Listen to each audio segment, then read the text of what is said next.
저는 지금 이렇게 하나님 앞에 기도하는 믿음을 갖게 됐지만 제가 아이를 낳았을 당시에는 저는 믿음이 없었습니다. 고작해야 제가 우리 아이의 건강을 위해서 아이가 응급실에 갔을 때만 살려달라고, 그리고 내가 힘들 때만 하나님 이러시면 안 되죠. 우리 애 좀 살려주시고 나 좀 힘들지 않게 해주셔야죠 하는 그런 수준의 믿음이 없는 일시적 믿음의 사람이었습니다. 이걸 하신 하나님께서는 저에게 첫 번째 주신 선물이, 다른 사람들은 배가 불러서 아이를 달이 차서 낳는데 저는 아무 이상이 없었는데 갑자기 2달을 앞당겨서 아이를 낳게 됩니다. 아이 낳는 그 순간은 건설회사에 다니던 남편이 리비아로 출국한 지 불과 보름밖에 지났지 않았던 남편도 옆에 없었고, 그리고 갑작스럽게 아이가 태어난 그런 위험한 상황이었습니다. 저는 결혼하기 전에 21살 대학교 3학년 때 친정아버지가 위암으로 갑자기 45살에 돌아가시는 죽음을 경험했기 때문에 사실 이 세상에서 가장 무서운 일은 가족의 죽음이었습니다.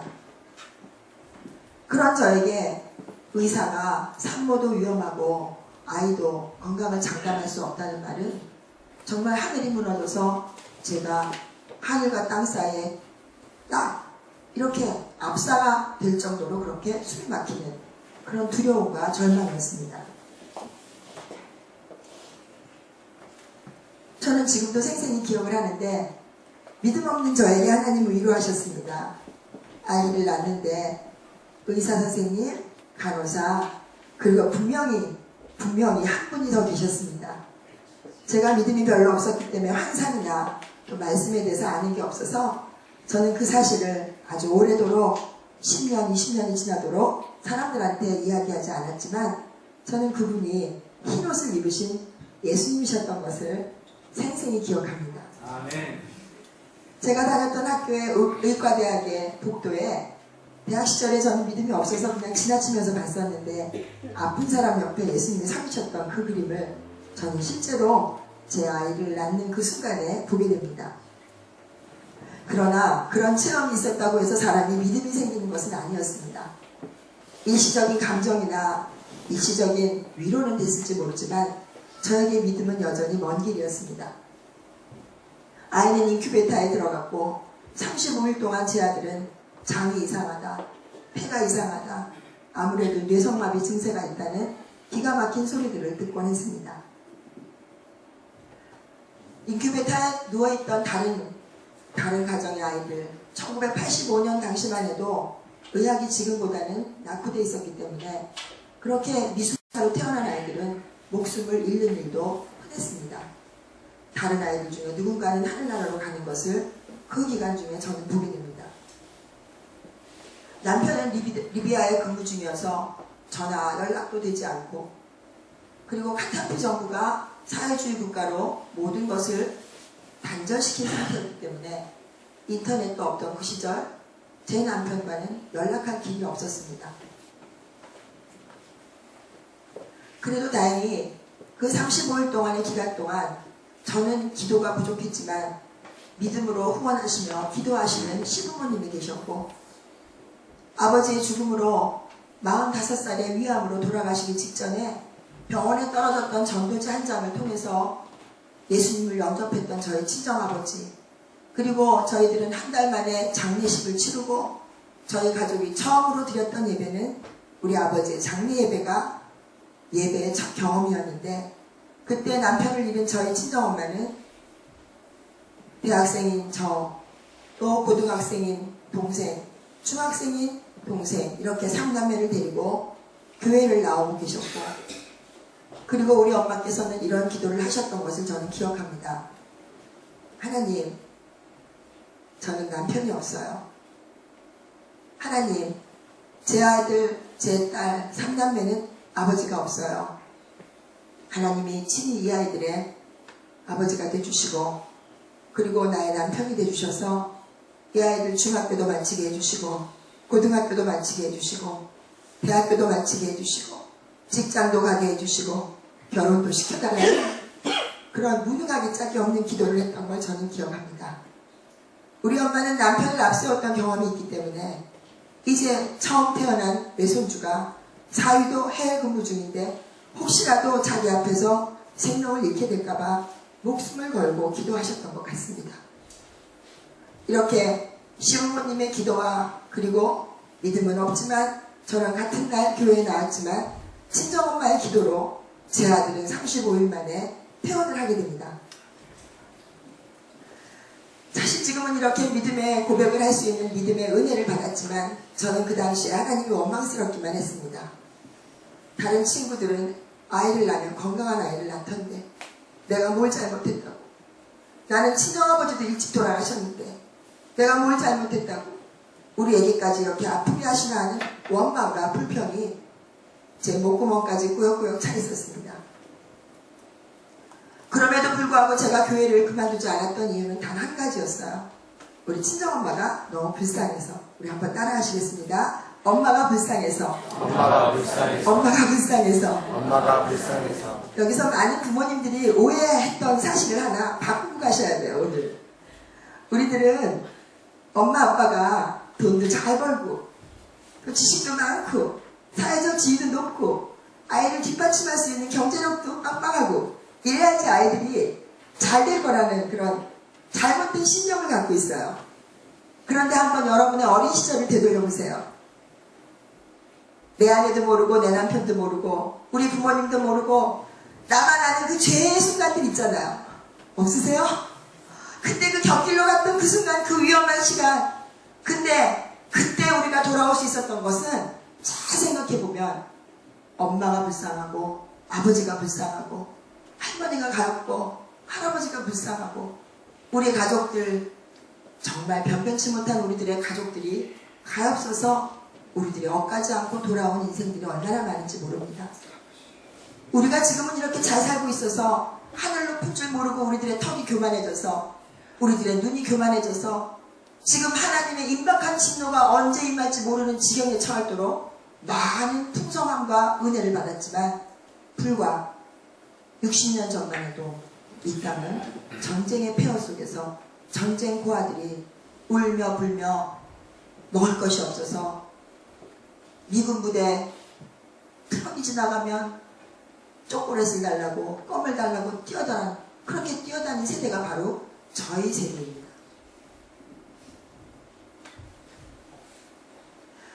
하나님께서는 저의 삶의 배경도 아시고 그리고 제가 자라면서 어느 지점에서 실족했는지도 아시고 저의 성향도 아시기 때문에 저 같은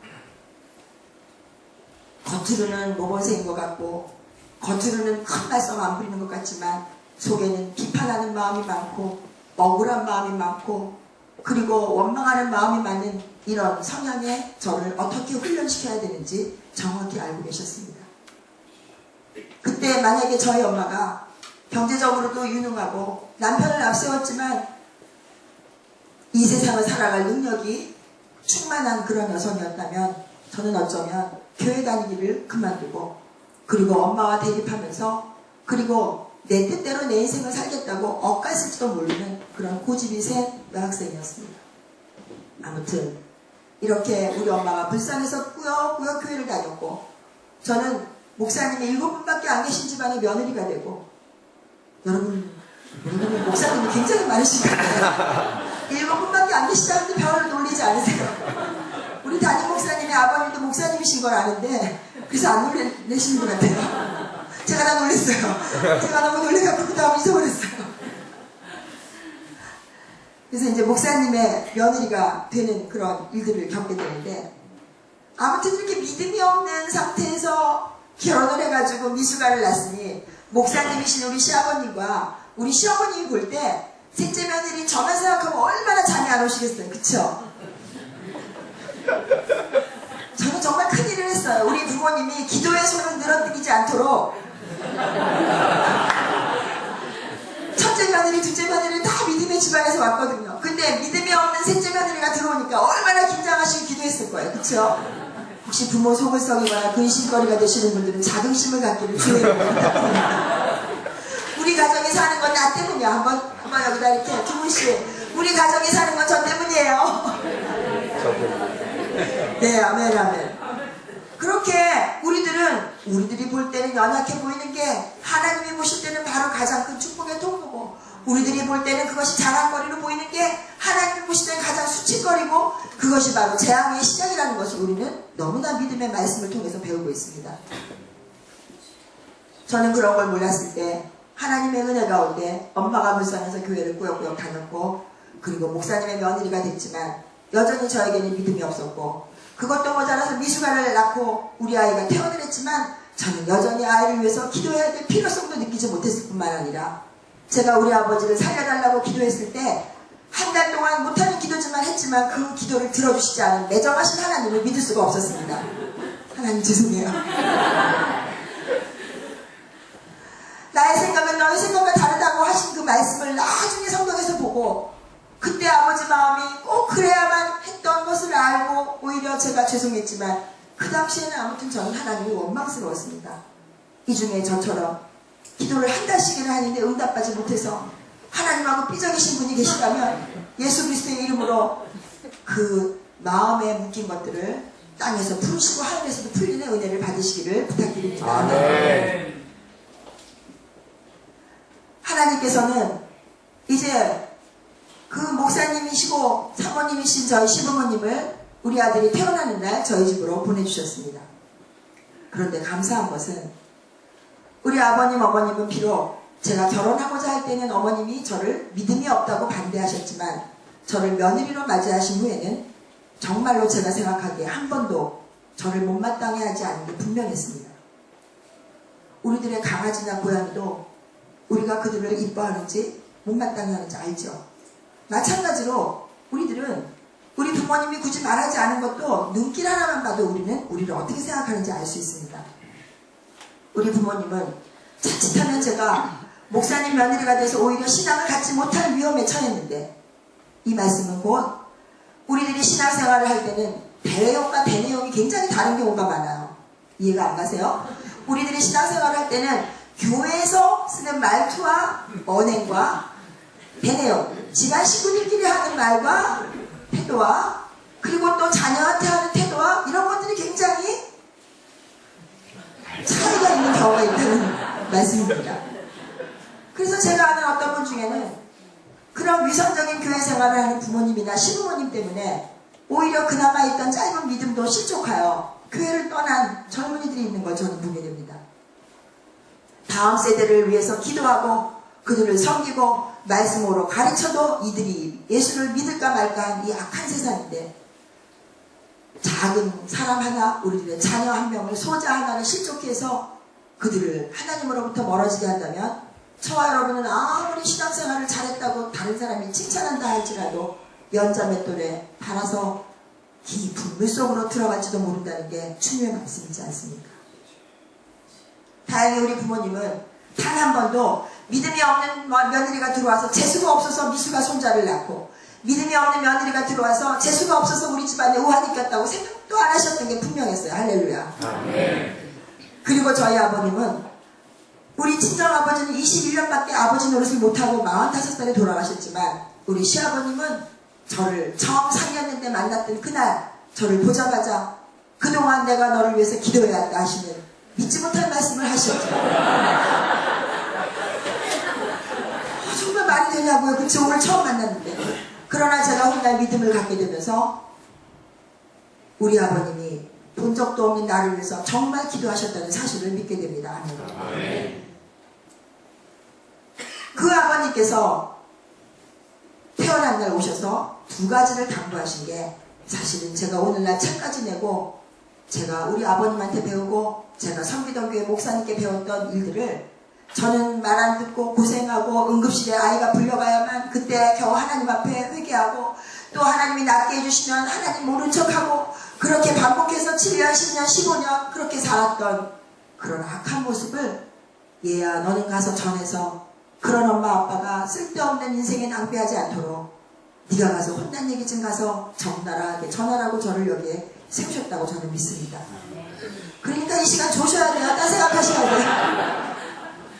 이 시간 저 사모님 목소리도 이상한데 언제가 다 그런 생각 하셔야 돼요. 아니면은 저 사모님이 구성한 거 내가 오늘 듣고선 저 사모님처럼 되지 않고 나는 하나님 나는 잘할게 그곳에는 저로 족하다고 정말 생각을 합니다. 저는 그 당시에 교회 생활을 처음 할 때 이 교회라는 사회가, 이 공동체가 얼마나 발을 들이기 어려운 그런 공동체인 것을 정말 온몸으로 실감을 했어요. 저는 잡지사 기자였기 때문에 직업 자체가 항상 모르는 사람을 처음으로 가서 만나서 일을 하는 게 직업이었어요. 그러니까 모르는 데 가서 제가 기가 죽을까요? 기가 살까요? 오히려 모르는 데 가서 기가 살아요. 할렐루야. 그러니까 제가 하나님이 그런 기질을 하시고 방방곡곡 전 세계로 막 보내시는 거예요. 기가 펄펄 사니까.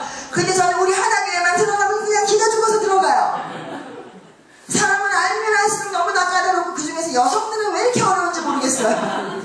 저는 오죽하면 여자 중고등학교 다니면서 너무너무 여자애들이 어려워가지고 아니 어저께까지 친했는데 오늘 학교 갔는데 일도 없이 삐져있어요.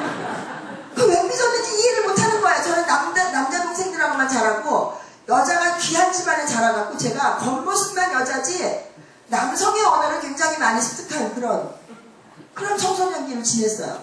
나중에 알고 봤더니 걔가 싫어하는 어떤 애랑 제가 손을 잡고 화장실 갔다고 삐져가지고 나랑 말을 안 하는데, 그래서 내 사춘기를 얼마나 고통스럽게 지냈는지. 그 다음에는 아무하고도 화장실을 같이 안 가요. 남자들은 손잡고 화장실 안 가죠? 근데 여자애들은 왜 손잡고 화장실 가냐고요. 그래서 제가 여자대학교를 안 가려고 그렇게 애를 쓰고 울고 하면서 남녀공학 갑니다. 그러나 하나님께서는 저를 훗날 다시 여자대학교 보내요. 그것도 나이 40이 넘어서 여자대학원에 들어가서 제가 20대 여성들의 언어를 다시 배워요. 왜냐하면 제가 목회하는데 가장 어려워하는 게 여성들의 언어예요. 남자들은 편해요. 남자들은 배가 부르면 일단 마음이 넉넉해요. 아들 키우시는 분들 별거를 하려고 그러지 마세요. 아들들은요, 맛있는 음식만 해주면, 그리고 때 돼서 엄마가 그냥 역시 고객 감동해서 이 아이가 좋아하는 음식을 해드리면 이들은 그 먹은 거 값이라도 해요. 근데 딸들은 복잡해요. 먹으라고 차려놔도 다이어트 한다고 안 먹어요. 그리고 뭐 이게 맛있는 거 줄까? 그러면 싫대요. 그럼 안 줘요, 제가. 근데 그거 안 줬다고 삐져요, 나중에 보니까. 도대체 알 수가 없어요. 이렇게 복잡하고 이렇게 어려운 세상을 살기에 제가 너무 부족한 걸 아신 하나님은 일단 미숙아 아들을 통해서 제가 무능한 부모임을 알게 하시고, 제가 말 배우듯이 그렇게 하나하나 차근차근 배울 수 있는 기회를 허락하셨습니다. 아멘. 아멘. 혹시 이곳에 저처럼 믿음의 배경이 없이 모태 불신앙으로 태어나신 분들 손 들어보세요. 이해가 안 가세요? 모태 불신앙. 모태 신앙만 중요해요. 모태 불신앙도 중요해요. 그쵸? 아멘 할렐루야. 이분들 위해서 박수 쳐주기 바랍니다. 제 경험에 의하면 이분들은 최소한 가문마다 믿음의 조상으로 택함 받으신 분들입니다. 할렐루야. 그러니까 아브라함의 축복을 받을 수밖에 없어요. 그쵸? 저는 그런 축복을 받았습니다. 뿐만 아니라 믿음이 좋다는 사람들을 보면서 항상 속으로 이렇게 생각했어요. 믿음이 뭐길래 웬 잘난 척을 그렇게 하는지. 그리고 내가 뭐 몰라서 물어보면 또 가르쳐주지도 않아요. 그 교회 갔더니 아멘 해서 그게 무슨 말이에요? 그랬더니 그냥 하세요 그러더라고요. 아니 세상에 태어나서 이렇게 불신전한 집단을 처음 봐요. 그리고 또 오면은 사랑한다고 아는 척을 해서 그렇게 해서 이렇게 나를 사랑하나 보다 그러고 왔더니 조금 있다 운전하고 싹 지워지고 자기들끼리 아는 얘기만 해요. 얼마나 처음 온 사람들이 소외감을 느끼는지 몰라요. 여러분 전도지를 돌리고 총동원 주의를 하십니까? 한 영혼이 오는 것보다 더 중요한 게 있는 사람들 중에서 믿음이 연약한 자들, 이 안에서 핵심 멤버라고 생각하지 않는 아웃사이더들 있잖아요. 그 사람들 어떻게 이제 마음 먹고 목사님 말씀 순종하고 사모님 말씀 순종해서 구역예배 왔어요. 그랬더니 맨 처음에 집사님 잘하냐 그러고 권사님 잘하냐 그러고 막 환영했어요. 근데 곧이어서 옆에 있는 사람한테 찾냐 근데 어떻게 그러면 그 사람 가고 싶어요. 자기들끼리 아는 얘기 하지 않기를 주의 이름으로 부탁드립니다. 아멘. 이렇게 교회에 적응을 못하고 아는 게 없을 때 제가 이제 덜커덕 엄마가 되고 우리 아버님 어머님이 그렇게 저희 집에 와서 예배를 드려주시면서 두 가지를 강구하십니다. 한번 따라 하시겠습니다. 젖 먹을 때마다 기도해라.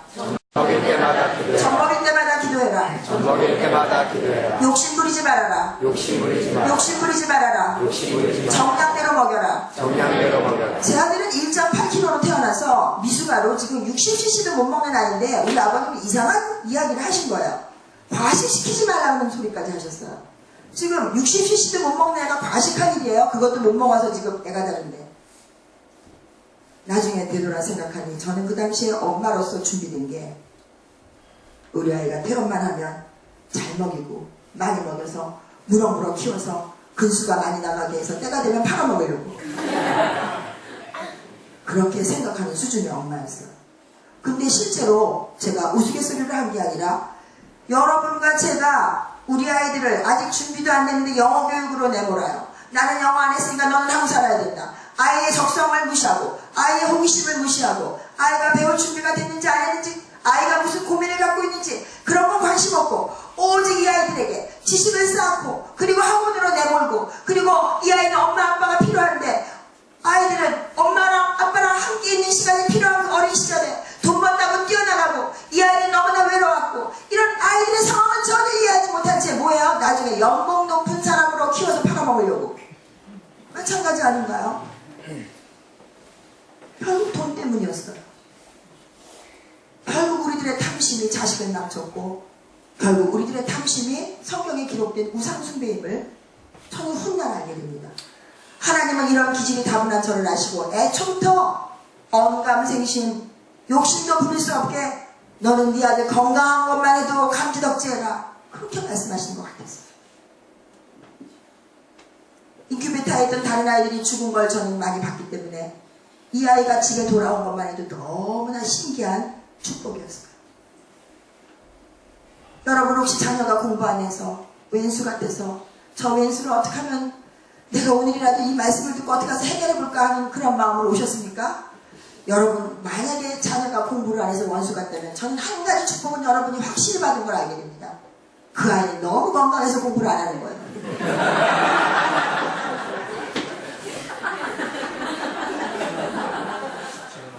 옆에 자녀랑 같이 오신 분들 손잡고 지긋하게 쳐다보면서 정말 감동하면서 건강해서 고맙다 이렇게 인사하시더라고요. 그 다음에 또 하나 여기 보니까 다 사춘기 이후에 아이들이 온 것 같아요. 또 하나 제가 부탁드릴게요. 그동안 널 괴롭혀서 미안하다. 사과하시기 바랍니다. 지금 하세요. 지금 하셔야 돼요. 기회가 없어요. 집에 가면 어색해서 못하세요.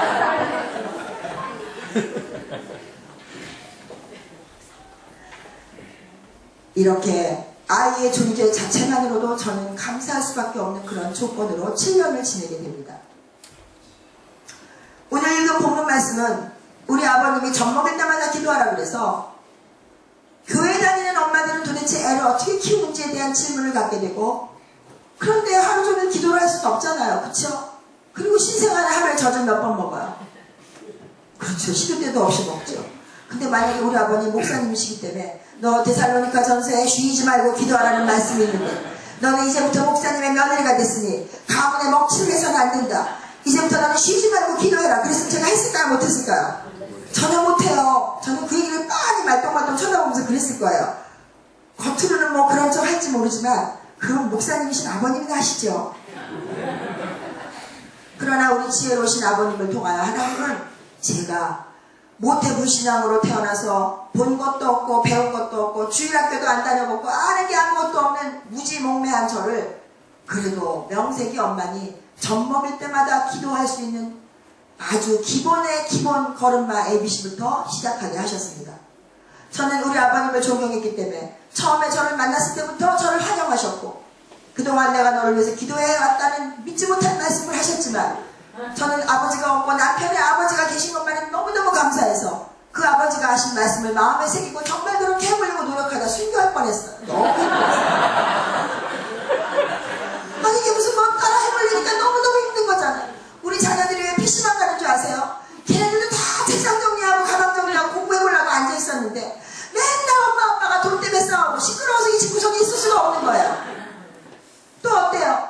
좀 우리들 보고 사이좋게 지내라고 그러는데 자기들은 한마디도 아니죠. 그쵸? 그냥 아빠가 말씀하시고 엄마가 좀 알았어요 하면 어때요? 아빠가 한마디 하면 엄마가 이 20마디 30마디 가르쳐요. 그리고 좀 할머니 나를 할머니랑 하면 정말 친하고 대부분의 손주들은 할머니를 좋아해요. 그리고 제가 생물학을 전공했는데 유전은 격세 유전이라 할아버지 할머니는 손주가 닮게 돼 있어요. 그러니까 왼수 같은 시어머니랑 우리 딸이 닮았다는 거예요. 친정엄마가 시집살이를 심하게 했는데 우리 엄마가 화날 때마다 했던 말이 저는 생생해요. 넌 도대체 누굴 닮아서 니네 할머니랑 똑같이 생겨갖고 밥도 싫어하고 국수만 좋아하고.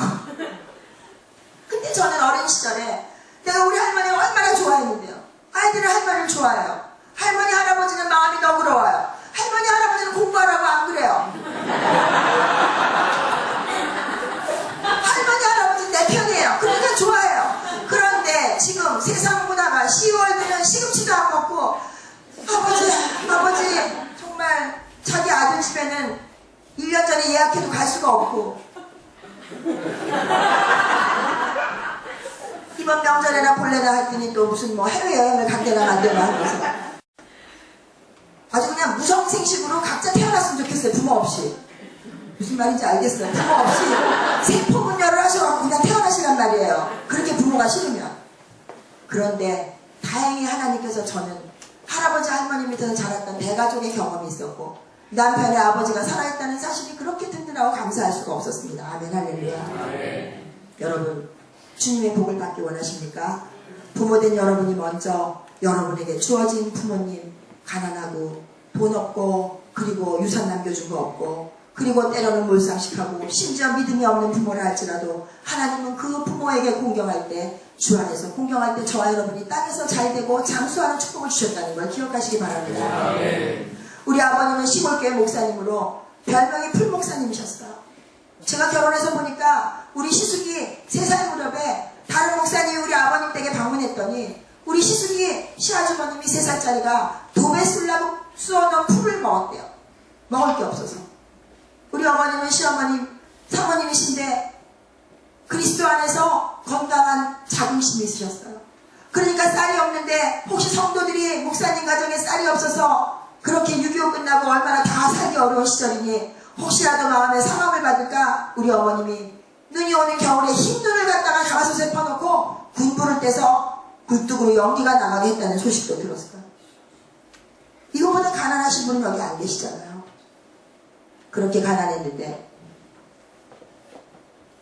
하나님께서 그 가난한 가정의 목사님의 아들, 그 큰아들 도배 쓴 풀을 먹고 자라셨던 그 큰아주버님은 하나님께서 원래 꿈은 의사 선생님이 되는 거였는데 고3 때 갑자기 화상을 크게 입으시고 회심을 하시면서 목사님의 길을 가시기로 결정을 하시고 그리고 우리나라 교단의 기독교 대한선결교회 교단의 서울신학대학의 총장님까지 지내시도록 하나님이 길을 열어주셨습니다. 하나님 누가 하셨어요?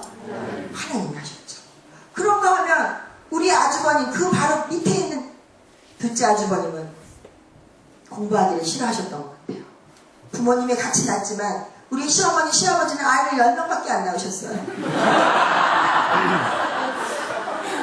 그러니까 막 신빙실색인 거예요. 얼굴도 다 달라요. 성격도 다 달라요. 우리 며느리가 6명인데 명절 때 앉아서 줄긋기가 잘못됐으면 우리 1시간도 같이 못 살아요. 그렇게 다 달라요. 그렇게 다 다른데 둘째 아주버님은 공부하기 싫어했고 놀기를 좋아했고 제 남편이 셋째 아들이에요. 제 남편이 그 시골에서 미래학교에서 이제 장로님 아들을 과외 공부를 가르치고 그쵸? 또 옛날에 요즘은 안 그러는데 옛날에는 교회에서 그랬다면서요. 장로님이나 집사님 아들딸보다 목사님 아들딸이 공부를 잘해도 시험에 드시고 공부를 못해도 시험에 드시고 똑같이 해야 되는데 그럴 수가 없잖아요. 사람은 다 은사가 다르니까. 그래서 밀양에 있는 그 시골교회에서 우리 아버님 목회하실 때 부자 장로님이 계셨는데 그 집에는 아무리 뒷받침을 해도 안 되는 거예요. 그러니까 목사님 아들 셋째 아들인 제 남편하고 붙여놓은 거예요. 그랬더니 이 아들이 공부를 하기 위해 맨날 누워서 만화책만 보는 애인 거예요. 그게 우리 남편이에요 지금. 그런데 어떻게 시험을 잘 봐갖고 늘 공부 잘하는 걸 보고 하나님께서 그 가난한 교회 시골 목사님 아들의 길을 열어주셔서 또 그 셋째 아들인 제 남편은 그 시골 구석에서 정말 경기고등학교에 옛날 시험 볼 때 꿈에도 그리는 경기고등학교에 합격을 시켜요. 물론 재수해서예요.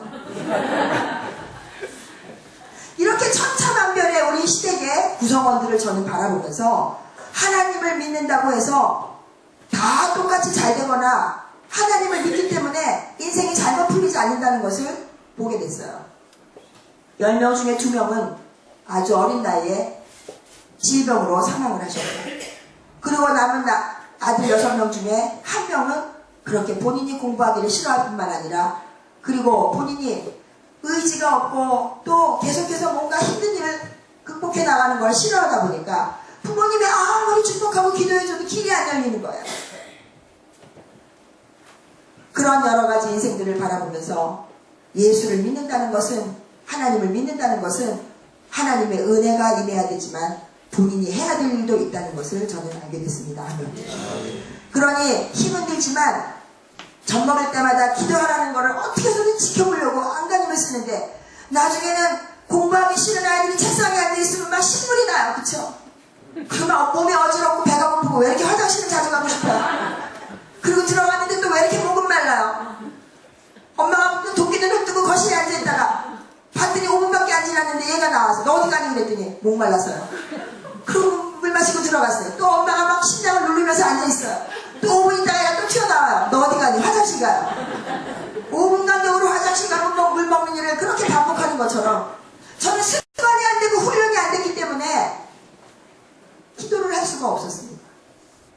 그러므로 하나님은 제가 갖고 있는 인생의 문제들을 제가 섬기는 교회 목사님을 통해서 내가 궁금한 것이 있기만 하면, 그 질문을 갖고 있기만 하면 반드시 주일예배 설교 시간에, 수요예배 시간에, 나중에 새벽기도 시간에 그에 해당하는 성경 말씀과 그 문제들에 대한 답을 주신다는 것을 제가 눈치를 채게 됩니다. 아멘. 아멘. 그러니까 여러분 성촌교회 담임 목사님 누구세요? 정성구 목사님. 그렇죠. 정자, 성자, 구자 목사님. 기도 많이 하시고 여러분만 생각하고 눈물을 흘리신 그 목사님이 설교 준비를 하세요.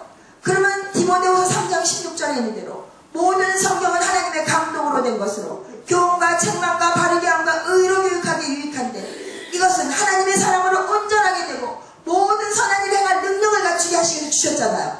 그러니까 우리 정성구 목사님이 설교 준비하실 때 주의 성령이 감동하셔서 본문 말씀 택하시고, 그리고 이 말씀을 어떻게 하면 양들이 잘 먹을 수 있도록 마치 최고급 셰프 빵을 굽는 사람이 이른 아침 신선한 유기농 밀가루로 신선하게 빵 굽는 내세를 줘서 모든 성도들의 식욕을 돋궈서 그렇게 먹게 하시는 것처럼 말씀을 준비하시잖아요. 할렐루야. 그러니까 성촌교회 김장로님, 김집사님, 이권사님, 이 집사님이 갖고 있는 문제를 아시는 하나님께서 우리 담임 목사님이 설교 준비하실 때 그거에 해당하는 답을 주셔야 안 주셔요? 주십니다. 그러니까 목사님이 설교하실 때 조셔야 되겠다는 생각하셔야 돼요. 다 두 분씩 짝지세요. 그동안 왜 그러셨어요? 그동안 왜 그러셨어요? 그의 말은 왜 가려고 했어요? 목사님 말씀하실 때 왜 판단하고 비판했어요? 하나님은 다 아시잖아요. 저는 목사님 설교 말씀을 통해서 내가 젖 먹을 때마다 기도할 수 있는 능력이 없는 걸 아시고 주님이 기가 막힌 말씀 하나를 주시는 걸 처음으로 경험하게 됩니다. 누가복음 2장 52절 말씀이에요.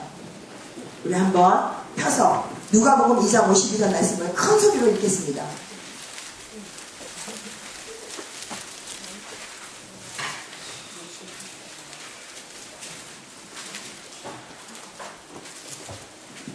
누가복음 2장 52절 우리 같이 읽겠습니다. 시작. 예수는 지혜와 키가 자라나며 하나님과 사람에게 더욱 사랑스러워 하시더라. 아멘.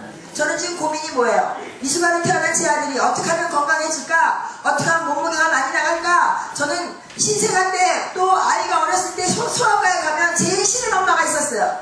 내가 막 지금 피덩이를 안고 병원에 갔는데 꼭 옆에 얘 몇 개월이에요? 몸무게가 몇 킬로예요? 키가 몇 센치? 이런 거 물어보는 사람이 있었어요. 우리 애는 나중에 보니까 돌이 됐어요. 다른 집안에 100일만큼밖에 안 컸어요. 얼마나 가슴이 무너지는지 아세요? 여러분 만약에 옆집 엄마가 시험만 끝나면 몇 등 했어요? 몇 등급이에요? 몇 프로 안에 드세요? 그러면 당장 이사 가지 않겠어요? 저는 이 비교하기 좋아하는 이 사회에 살 때 너무나 힘들었어요. 아니 아이가 키우다 보면 키가 안 키는 아이도 있고 성적이 안 올라가는 아이도 있고 몸이 좀 안 되는 아이도 있는데 왜 다 똑같아야 되는 거예요?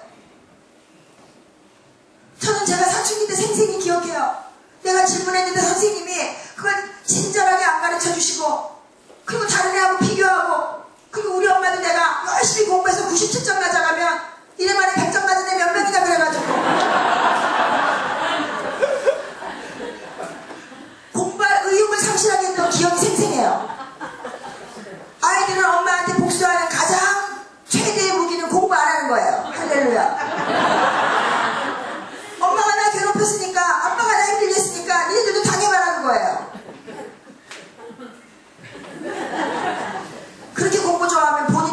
왜? 아이들은 엄마 아빠는 책 한 장 읽고 맨날 텔레비 보고 맨날 SNS 하고 맨날 카톡하고 카카오 스토리 하고 맨날 뭐 트위터 하고 이러면서 자기들한테는 전화 통화 제대로 못하게 하는 그 부모를 경멸합니다. 자녀가 책 읽기를 원하십니까? 따라 하시겠습니다. 여기 애가 있어서 좀 우리들의 그 비밀을 좀 아는데 눈 감아주세요. 따라 하시겠습니다. 애가 보는 데서만이라도 애가 보는 데서만이라도 애가 보는 데서만이라도 애가 보는 데서만이라도 성경책 있는 흉내라도 내자. 성경책 있는 흉내라도 내자. 아멘 아멘. 가끔 이렇게 딴 데도 펴보세요. 맨날 똑같은 데 있는지. 진짜 애들은요 엄마 아빠가 뭐 하는지 관심이 많아요. 그래서 그냥 펴놓기만 하면 맨날 그 자리인지 와서 확인해요. 우리 엄마 아빠도 탐정놀이 했잖아요. 애가 문제집 얼마 풀었는지 방에 몰래 들어가서 보잖아요. 그러니까 본 대로 그대로 하는 거예요.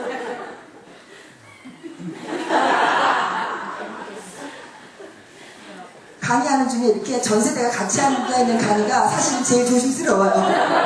왜냐하면 강의 끝나고 가면 부모가 들어야 될 얘기는 자녀가 듣고 가서 부모를 정죄하고 자녀가 마땅히 들어야 될 얘기는 부모가 듣고 가서 자녀를 잡아요. 여러분 정말 이 시간에 헷갈리시면 안 돼요. 나에게 주시는 말씀을 받으셔야 돼요. 나에게 주시는 말씀. 이 말씀을 들으면서 우리 시어머니가 들어야 되는데 우리 남편이 들어야 되는데 그분은 아직 교회 처음 온 날부터 다시 시작하셔야 돼요. 만약에 이거 우리 엄마가 들어야 되는데 그럼 여러분의 축복의 시간이 그만큼 지연되는 거예요. 모든 말씀은 다 내가 따라 하시겠어요. 말씀은 이 시간 내가 들어야 되는 것입니다. 내가 들어야 되는 것입니다. 아멘. 아멘. 그러나 한마디는 교회에 오는 거 막다 교회 들어오면 듣는 거 막다 이제 졸지 않고 들으면 이제 들으면서 그 말씀을 나한테 적용하지 않고 남편한테 아내한테 배우자한테 할아버지한테 할머니한테 이렇게 가족들한테 말씀을 그렇게 나도 못 지는 짐을 남의 등짐에 지우는 바리새인처럼 그렇게 지우게 하는 게 이 시대의 현실입니다. 속지 마시기 바랍니다. 아멘. 목사님의 말씀을 통해서 누가복음 2장 52절을 접한 저는 예수님이 지혜가 자라고 키가 자라고 하나님과 사람에게 사랑스러운 아이로 자랐다는 소식에 갑자기 어떤 단어 하나가 툭 튀어나오는 것 같은 놀라운 경험을 합니다. 우리 애는 아파요. 많이 아파요. 힘들어요. 저는 소원이 아이가 건강한 것밖에 소원이 없어요. 저는 소원이 병원에 안 가는 아이를 둔 엄마예요. 어떤 때는 안 아픈 아이 훔쳐가서 키워보고 싶어요. 근데 나중에 어떤 엄마가 그러시더라고요. 저는요 성적표 좋은 아이 좀 훔쳐갔으면 좋겠어요. 그래서 제가 그 얘기를 듣고 그랬어요. 근데요 그 아이는요 자기가 엄마 아빠를 바꿔오고 싶다고 이야기를 합니다. 그냥 우리나라 집값이 비싼 게 은총이에요. 집이 비싸니까 못 나가고 그냥 그 집에 같이 사는 거예요 다. 누가복음 2장 52절에 지혜가 자라고 키가 자라고 하나님과 사람에게 사랑스러운 아이가 되었다는 말씀에 저는 키라는 단어 하나가 툭 튀어나오는 그런 이상한 경험을 하게 됐어요. 나중에 보니 그것은 뇌마의 말씀으로 받았을 때 나에게 적용되는 말씀을 받았을 때 성령이 역사하시고 히브리서 4장 12절에 있는 대로 하나님의 말씀은 살았고 운동력이 있어서 좌우에 날선 어떤 검보다도 예리해서 혼과 영감이 관절과 골수를 찔러 쪼개기까지 마음의 생각과 뜻을 감찰하시는 능력이 있다는 걸 나중에 알게 됐어요. 아멘. 아멘. 그러니까 저와 여러분이 은혜의 자리에 오려면은 아무리 하나님께서 목사님을 통해서 말씀을 하셔도 그 말씀을 듣고 우리 시어머니가 들어야 되는데 남편이 들어야 되는데 내 아들이 들어야 되는데 내 딸이 들어야 되는데 그런 사람은 아직 은혜의 때가 너무나 멀리 있는 거예요. 멀어도 너무 멀리 있어가지고 언제 그분이 은혜 받을지 모르겠어요. 그분은 끝까지 그렇게 하다가 나중에 천국문 앞에 서서 자기도 안 들어가고 남도 못 들어가게 하는 그런 역할을 할지도 모르겠어요. 어떻게 하시겠어요? 주시는 모든 말씀을 나한테 적용하시기를 주의 이름으로 부탁드립니다. 아멘.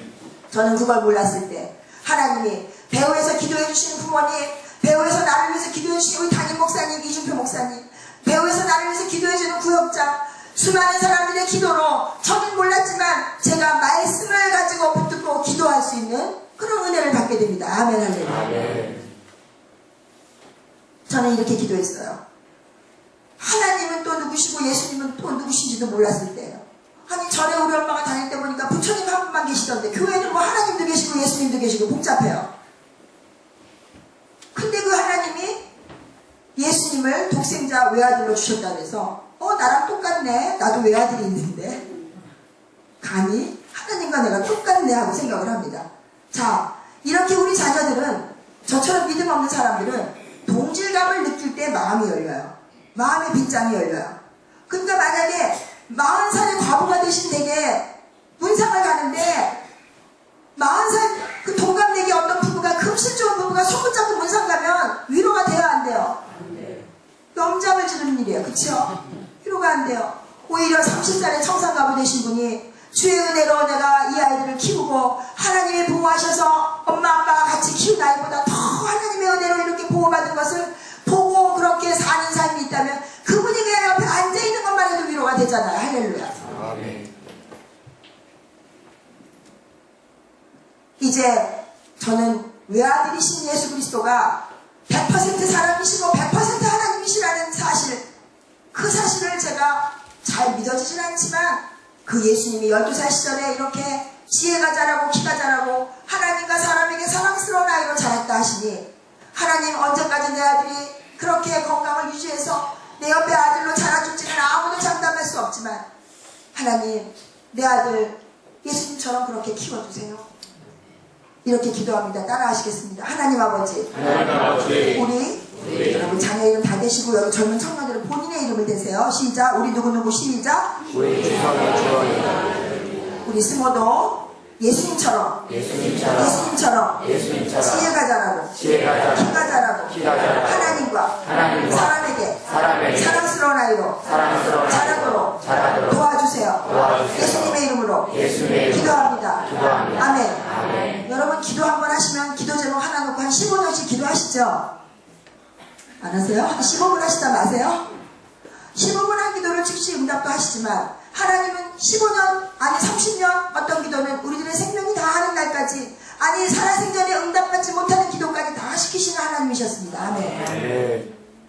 그 부모님의 가슴에 못을 박았던 우리 둘째 시숙은 어머님 아버님이 3년 전 2년 전에 작고하신 후에 비로소 떠났던 교회로 돌아오셔서 지금 어머님의 기도가 이제 응답받는 걸 저희 가족들은 보게 됩니다. 할렐루야. 아멘.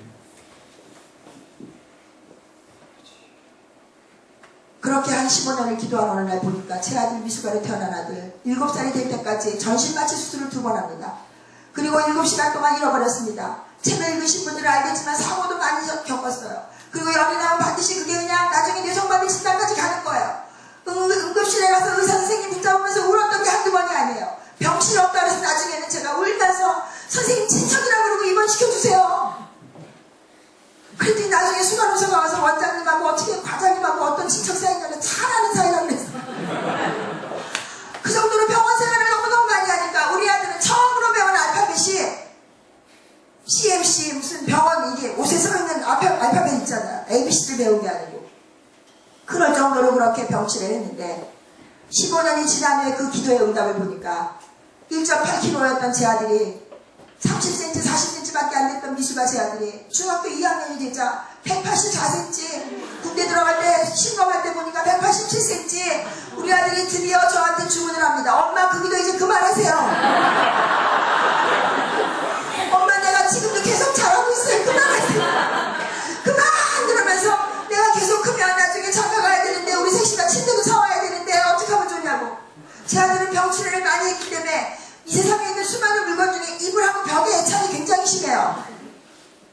그래가지고 이불도 못 사고 엄마 침대도 못 살 텐데 그 기도 그만하라 그래서 이제는 눈에 보이는 육체의 힘을 그만 잡아도 몸에 있는 건강, 오장육부와 모든 DNA 세포와 모든 핏줄과 이런 하나님께 육체의 건강을 위해서 기도하게 됩니다. 아멘 할렐루야. 그런데 젖 먹일 때마다 했던 기도는 이유식 먹일 때도 기도하게 됐고요. 그 다음에 이제는 아침에 깨울 때, 오늘 엄마가 아침에 깨우셨나요? 아니면 알람이 혼자 해서 일어났나요? 알람. 그쵸. 엄마보다 알람이 나요. 엄마는 일어나라 그러면서 어떻게 해요? 여기는 안 그러시는데 서울에 사시는 어떤 어머니들은 이래요. 누구야! 소리 지르면 일어나라 그래요. 그리고 저는 알아요. 여러분이 지금 이렇게 예쁘게 하고 있지만 불과 몇 시간만 지나면 집에 가서 세수하고 눈썹도 없어진 얼굴로 이쁜 옷은 다 얻다 두고 이상한 옷 하나 입고 그리고 집이 어지러졌다고 막 소리를 지르면서 화를 내면서 이방저방 폭군처럼 뛰어다닐 걸 알아요. 그 엄마가 내일 아침 되면 또 원수마귀 같은 목소리로 깨워요. 소리 지르고. 그러면 남편은 아주 지겨워서 이제 말도 하기 싫어서. 그래서 아마 문자 메시지가 발달했나 봐요. 이제 말하기 싫은 사람들이 많아서. 그래서 옆에 식구가 있는데도 우리 다 무슨 좀비같이 다 스마트폰만 들여다보고 거북이목이 돼 있잖아요. 앞에 있는 사람하고 소통을 못 하시는데 그 스마트폰 가지고 누구랑 소통을 그렇게 하셔서 무슨 그렇게 수준을 낮으시려고 한번 생각해 보시기 바랍니다. 이제 그렇게 기도하는 가운데 그 과정을 통과했지만 여전히 제 안에는 그 처음에 이 신명기 6장 4절에서 9절 말씀을 배웠던 시절이 잊혀지지 않습니다. 이 짧은 시간이지만 그 6절에서 4절에서 9절 말씀을 어떻게 제가 적용하면서 배웠는지 오늘 여러분들 집에 가서 적용하시고 혹시라도 아직도 이 부분에 문제가 있으시다면 이 시간에 해결하시고 돌아가시길 바랍니다. 아멘. 신명기 6장 4절을 같이 읽겠습니다. 6장 4절 시작.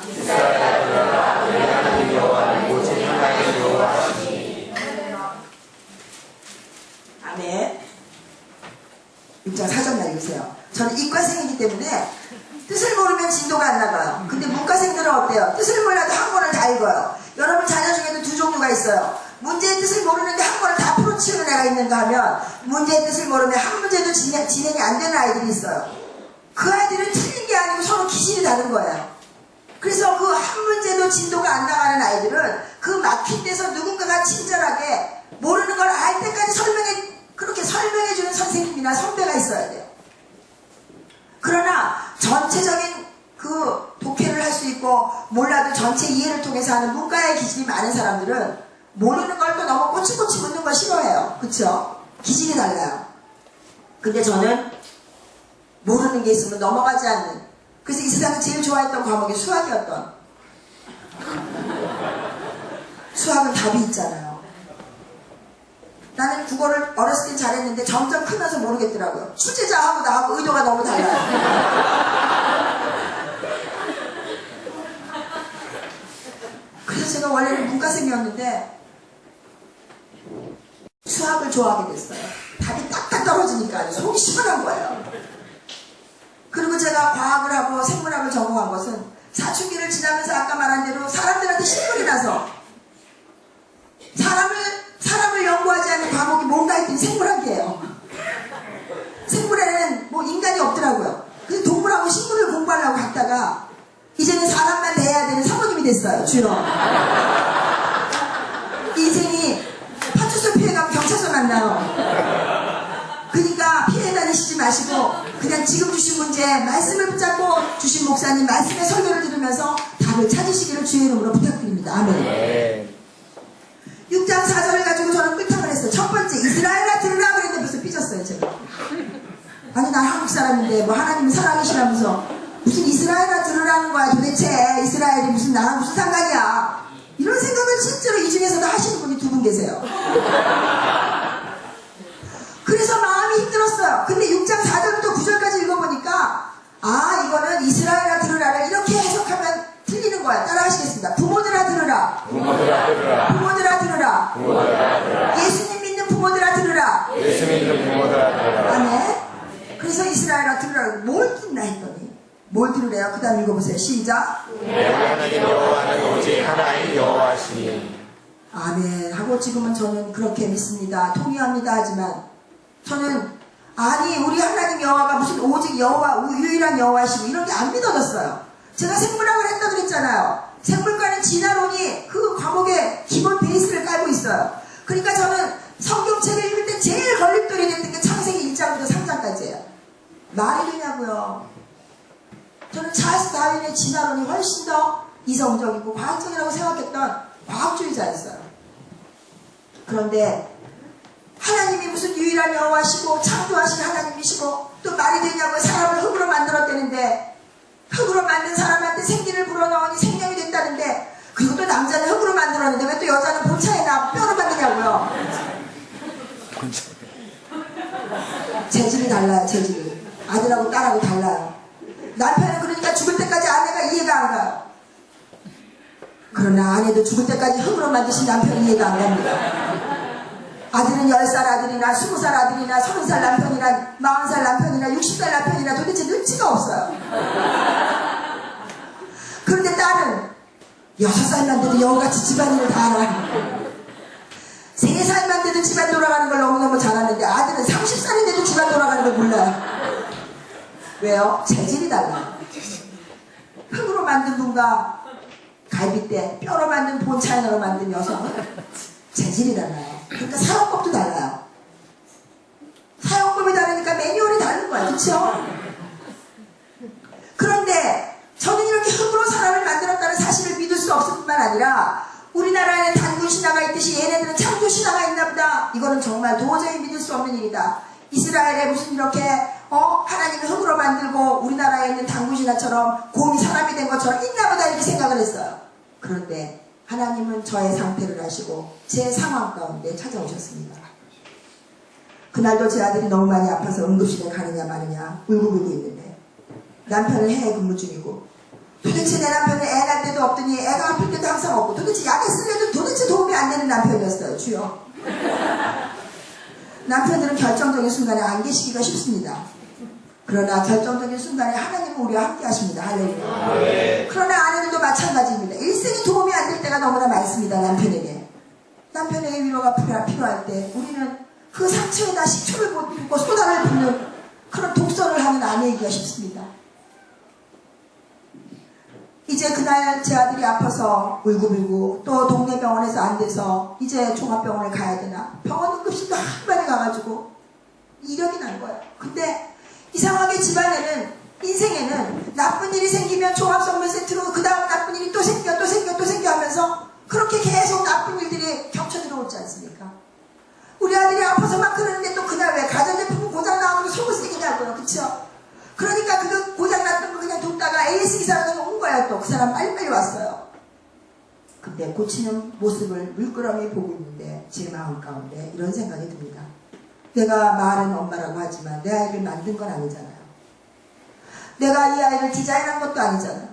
여러분 자녀의 얼굴과 성품과 모습과 키와 피부색을 디자인하신 분 한번 손들어 보세요. 아무도 없잖아요. 그렇죠? 그러니까 성경에서는 여호와께서 이 자식은 여호와의 주신 기업이라고 그랬잖아요. 기업. 우리 그냥 받은 거잖아요. 그렇죠? 근데 우리 얼마나 자녀를 놓였겠어요. 마치 내 몸에서 나왔다고 내 자식 내생긴 것처럼. 아니에요. 소유주가 잘못됐어요. 옆에 계신 자녀분한테 죄송합니다. 인사하시기 바랍니다. 하나님의 자녀이신데 죄송해요. 미안해요. 따라하시겠습니다. 그때는 몰라서 그랬어요. 그런데 제가 그렇게 만든 제조원이 있는 그 물건도 만든 회사에서 와서 고쳐주는데 하물며 사람을 내가 낳았다고 하지만 내 아이 아픈 거 하나 못 고치는 이 아이를 정말 성경에 써있는 말씀대로 하나님이 흙으로 빚으시고 생명을 만드신 그런 하나님이 창조하신 존재라고 한다면 메이드 인 코리아도 AS 전화하면 이렇게 고쳐주는데 내가 만약에 이 아이를 메이드 인 갓으로 여긴다면 할렐루야. 아멘. 메이드 인 갓 하나님이 만드셨다고 그렇게 창조하셨다고 내가 이렇게 여기면 이제부터 평생토록 AS를 하나님이 해주지 않으실까? 이 불량품 아들을 하나님이 고쳐주시지 않을까? 이 골도 안 되는 이 아이를 하나님께서 계속 책임지지 않으실까? 할렐루야. 실제로 저는 그 당시에 그렇게 생각하며 이스라엘아 들으라 하나님은 창조하신 하나님이니라로 그렇게 받아들이기 시작합니다. 아멘 할렐루야. 이제 내 아이가 아프면 AS를 하나님께 신청하면 될 뿐입니다. 이제 내가 문제가 생겼으면 나는 어떻게 할 수 없지만 이 아이의 문제를 어떻게 해결할 수 없지만 이 아이를 잃어버렸어도 하나님이 만드셨으니까 이 아이가 어디에 있든지 이 아이를 찾아줄 거라는 믿음이 생겼습니다.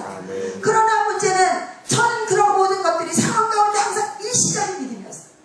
내가 긴박할 때는 내가 문제가 있을 때 그러니까 저는 화장실 들어갈 때랑 나올 때가 완전히 다른 아주 이중인격자 정말 어디다 쓸데도 쓸모가 없는 그런 배은망덕한 사람이었어요.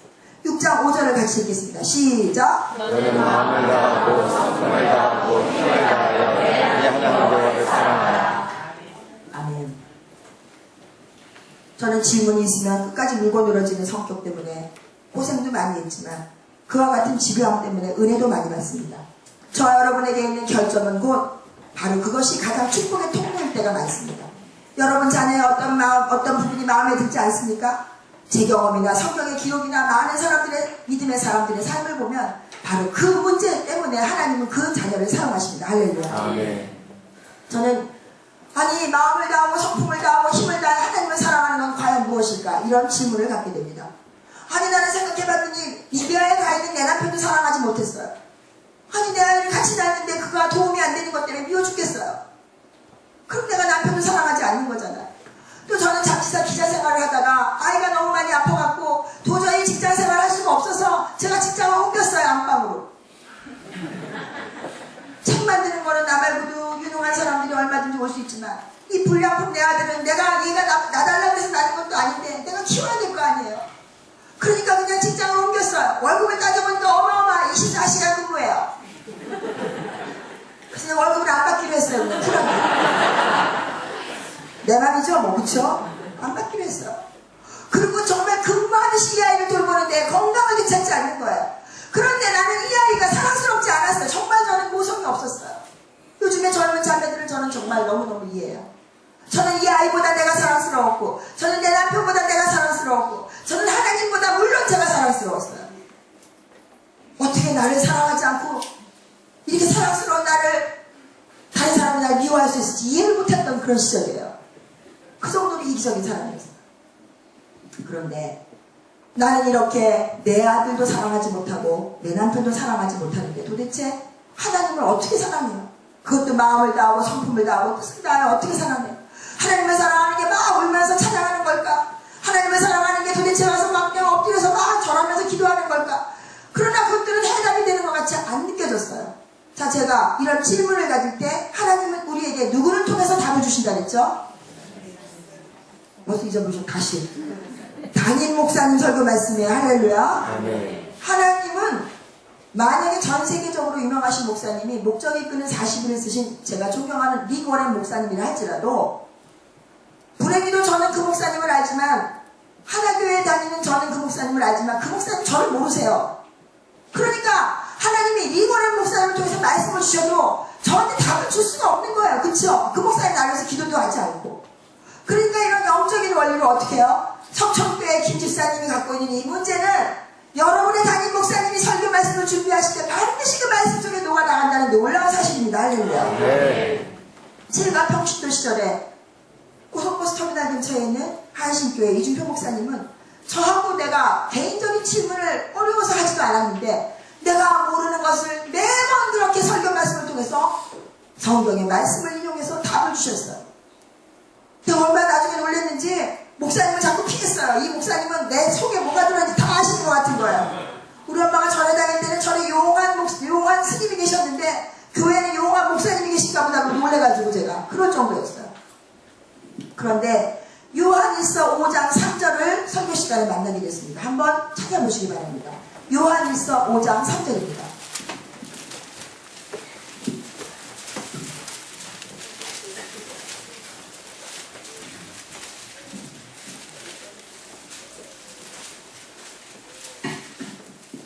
한 목소리로 읽겠습니다. 시작. 하나님을 사랑하는 것은 이것이니 우리가 그 계명들을 지키는 것이다. 아멘. 계속 읽으세요. 그의 계명들은 무거운 것이 아니로다. 그렇죠. 하나님을 사랑하는 것은 이것이니 우리가 그의 계명들을 지키는 것이라. 그런데 그의 계명은 무거운 것이 아니니라고 써 있어요.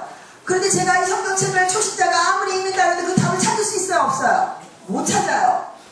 그런데 그날 설교 말씀을 들으면서 나는 마음을 다하고 뜻 성품을 다하고 힘을 다하여 하나님을 사랑하는 게 무엇인지 너무너무 궁금했는데 그러니까 마음을 다하고 성품을 다하고 뜻을 다하여 하나님을 사랑하는 것은 그의 계명들을 지키는 것인데 그의 계명이 무겁지 않다고 써있구나 하고 이해를 했어요. 그쵸? 좀 가슴이 뚫리는 것 같았어요. 질문이 해결되면 아이들은 그 다음 진도를 나갑니다. 그러니까 그렇게 알아뒀어요. 그런데 문제는 저는 십계명도 다 모르고 이 계명이 너무 많은 거예요. 그렇잖아요. 우리 아이들이 공부하려고 정말 결심을 합니다. 이번에 중간고사는 정말 내가 어떻게 좀 해봐. 그래서 정말 퍼센테이지를 좀 올려보고 그리고 내가 힘들었던 과목들 그렇게 해서 좀 지난번에 수학을 못 봤으니까 이번에 수학을 좀 잘 보려고 그러는데 열심히 했어요. 근데 총점 불변의 법칙에 걸려가지고 이번에는 수학을 좀 잘 봤는데 지난번 못 봤던 그 잘 봤던 언어 영역이 또 틀렸어요. 이렇게 진도가 나아지는 않아요. 인생이. 금방 안 나가요. 그 자리에서 계속 머무는 것 같이 그러다가 어느 날 도약을 해요. 계단처럼. 이렇게 올라가는 게 아이들의 실력이고 우리들의 신앙입니다. 그런데 이 많은 율법을 보면은 뭐 이게 너무 많아서 엄두가 안 나는 거예요. 우리 자녀들도 공부하려고 결심했는데 문제집이 너무 많으니까 엄두가 안 나는 거예요. 그럴 경우에는 부모가 지혜롭다면 책을 좀 잘라서라도 짧게, 또 서점에 나가면 매일매일 한 장씩 뜯어서 할 수 있는 것도 있고, 또 분철이 돼 있어서 얇은 책들이 있어요. 이 책이라도 얇으면 좀 부담이 덜하니까. 그래서 제가 생각하기를, 하나님은 천지를 창조하셨고 맨날 아픈 내 아들도 창조하셨다 하는데, 하나님, 저는 믿지 않는 가정에서 태어나서 주일학교도 안 다녀봤으니 제가 무슨 이렇게 율법을 지키고 하나님을 사랑하는 것을 마음을 다하고 뜻을 다하고 힘을 다하여 율법을 지키겠어요. 그러니까 제가 언뜻 생각하기를, 우리 아버님을 기쁘게 해드리고 싶어서, 그래도 목사님 며느리 제 아들을 보니까 이 아들이 내 아들로 안 보이고 항상 목사님 손주로 보였어요. 근데 이게 얼마나 성경적인지 몰라요. 여러분 자녀가 여러분 아들 딸로만 보이니까 자꾸 분이 나고 화가 나는 거예요. 팁을 하나 드릴게요. 여러분 자녀는 옆집 아이라고 생각해 보세요. 실제로 옆집 아이 맞습니다. 하나님의 기업이기 때문에. 특히 아들을 키우시는 분들은 조만간 그들은 미래의 며느님의 남편이 되셔서 그분들의 월급이 얼마인지 저희들은 전혀 알 수가 없습니다. 그러니까 투자하시는, 교육에 투자하시는 것도 지혜롭게 하셔야 돼요. 올인하시면 불행한 노후를 맞게 돼요. 나중에 애가 원하지도 않았는데 다 쏟아붓다가 내가 너를 어떻게 키웠는데 네가 나한테 이럴 수 있냐. 이거 아이들 제일 싫어해요. 누가 해달라 그랬냐고요. 그러니까 공부 안 하고 힘들어하는 아이들은 그거 학원비 쏟지 마시고 저금하시고 여러분들 노후를 위해서 준비하시고 엄마 아빠가 행복하게 지내세요. 그러면 그게 궁금해서라도 아멘 하겠냐. 그게 궁금해서라도 아이가 실컷 놀다가 예배 올 거 아니에요. 예배 오면 하나님이 그 마음을 가져주셔서 그 아이가 원하는 때 가고 싶은 학원에 기다렸다가 그때 한 개라도 보내시면 그때 100% 효과를 보게 됩니다. 할렐루야. 제 책에는 이렇게 학원을 고르는 것까지 자세히 써 있어요. 우리 아이가 그런 과정을 겪었기 때문이에요. 학원을 왜 가요? 우리 아들이 너무너무 가기 싫어서 하루는 종이를 놓고 4학년 때 일이에요. 이것은 미친듯이 돌아다니는 거예요. 우리 아들은 이제 원래 건강을 되찾는 게 목적이었기 때문에 얘는 건강한 게 너무 자랑스러운 거야. 자기가 그러니까 죄송한 말이지만 이 아이는 화장실에 가서 자기가 응가를 하고 나서 이게 얼마나 자랑스러운 일인지를 자랑했어요. 이해 안 가시죠? 건강한 아이들은 그런 걸 자랑해요. 건강을 잃었던 아이들은. 그리고 전신마취 수술해가지고 모래주머니를 이 산타구니에 8시간씩 얹어놓고 이렇게 누워있었던 그런 걸 2번씩이나 해요. 의사가 수술을 잘못해서 의료사고가 나서. 그러니까 그런 일들을 통해서 이 아이는 많은 훈련을 받았지만 우리 집에서 건강해야 된다는 게 예배만 잘하면 우리는 가정예배 잘하고 주일예배 잘 드리고 주일학교만 잘 다니면 그건 아주 100점짜리 아들이니까 얘는 학교 생활에 늘 가서 노는 거예요. 공부 시간인지 수업 시간인지 구별을 못하고. 그러나 잘 생각해보세요. 어렸을 때 실수할 자유가 있잖아. 어렸을 때 실패할 자유가 있잖아. 어렸을 때 좀 놀면 어때? 우리는 공부 시간에 공부만 했어요? 여러분은 막 선생님 말씀 하나도 안 놓치고 막 다 핑계하고 선생님 칭칭이는 자리에 앉아갖고 계속 듣기만 했어요? 여러분 시험이 발표되면 텔레비전도 하나도 안 보고 공부만 했나요? 아니잖아요. 우리들 공부 시간에 빵도 먹었고 뒷구멍으로 나가서 떡볶이도 사오고 공부 시간에 소설책보다 교장선생님 걸리기도 하고 별걸 다 하면서는 어른이 됐잖아요. 그쵸? 그런데도 불구하고 하나님이 이렇게 좋은 어른, 이런 사회에서 한 역할을 하는 그런 귀한 가장으로 또 아내로 엄마로 불러준 그 하나님을 왜 못 믿으세요? 저는 그 하나님을 믿었어요. 아멘. 아멘. 그러니까 마음을 다하고 뜻을 다하고 힘을 다하고 여호와를 사랑하는 그 율법 중에 이렇게 공부하는 게 힘들 때 힘든 것처럼 좌절한 저는 스스로 이런 생각을 합니다.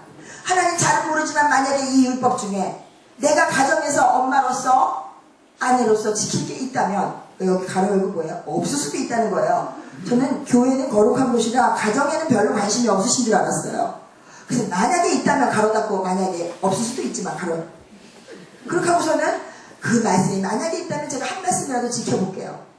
그러니까 어때? 가볍잖아요. 엄마는 이번 과목에 너 언어 영역, 수리 영역, 수탕, 바탕 다 성적 올리라고 그러지만 애들은 결정을 해요. 지가. 어떤 과목은 취하고 어떤 과목은 놔버려요. 힘드니까. 그런 마음으로 제가 만약에 한 말씀이라도 있다면 지켜볼게요. 그러고 지나갑니다.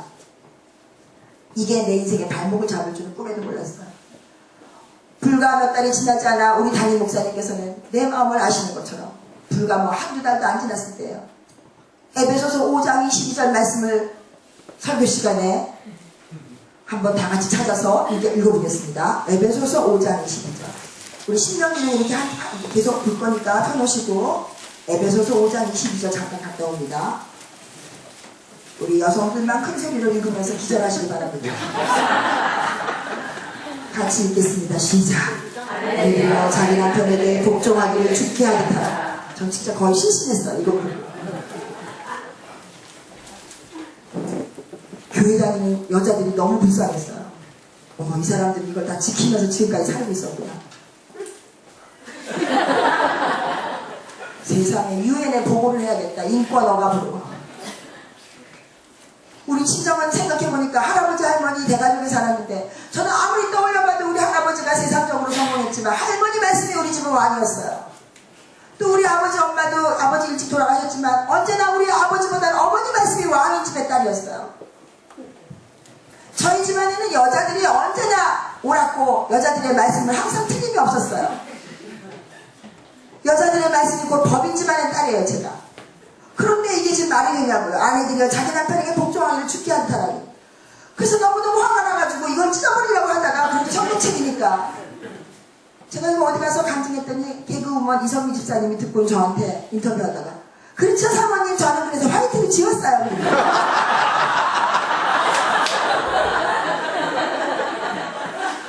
화이트로 지우시든 찢어버리시든 요즘 애들이 잘하는 애들은 못 들은 척 하시든 요즘 남편들도 잘하죠. 아내가 얘기하면 너는 얘기해라. 나는 어떤 남편이 하루 잔소리를 해서 그 부인은 비법을 터득했대요. 남편이 잔소리를 시작하는 순간 내일 나는 어디 가서 뭘 쇼핑하고 뭘 하고 뭐라고 생각을 계속 하는 거야.